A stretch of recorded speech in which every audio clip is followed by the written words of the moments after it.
Hero ధర్మ మహేష్ భార్య గౌతమ్పై case నమోదైంది. అవును, మీరు వింటోంది నేను అంటోంది అక్షరాల నిజమే. అయితే కేసు పెట్టింది మహేషో లేకపోతే ఆయన కుటుంబమో కాదు. గౌతమి చౌదరిపై కేసు పెట్టారు శేఖర్ భాష. ఎస్, శేఖర్ భాష ఇప్పుడు గౌతమ్పై కేసు నమోదు చేయడం జరిగింది. గౌతమి తనను బెదిరించి కుటుంబంపై పరుష పదజాలం, అభ్యంతరకర భాషను ఉపయోగించారని చెప్పి పంజాగుట్ట పిఎస్లో శేఖర్ భాష ఫిర్యాదు చేయడం జరిగింది.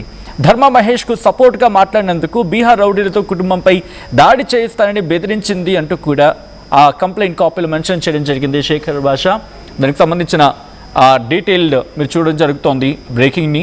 గౌతమ్పై బిఎన్ఎస్ సెక్షన్స్ 351 సబ్సెక్షన్ 3, 352 అలాగే ఐటీ యాక్ట్ 67 కింద కేసు నమోదు చేయడం జరిగింది. ఆ ఆడియో అలాగే దాంతోపాటు మరికొన్ని ప్రూఫ్స్ని కూడా పోలీసులకు సబ్మిట్ చేశారంటూ కూడా తెలుస్తున్న క్రమం.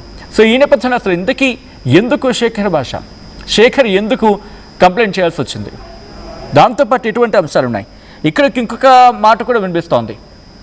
అసలు శేఖర్ అనే వ్యక్తి మా విషయంలో కలగ చేసుకోపోయి ఉంటే నేను ఎందుకు మాట్లాడతాను, అటువంటి మాటలు అంటే ఒక వ్యక్తి వచ్చి మాట్లాడితేనే కదా దాన్ని తర్వాత పరిణామాలంటూ కూడా. సో దీని గురించి మాట్లాడుకుంటున్న క్రమం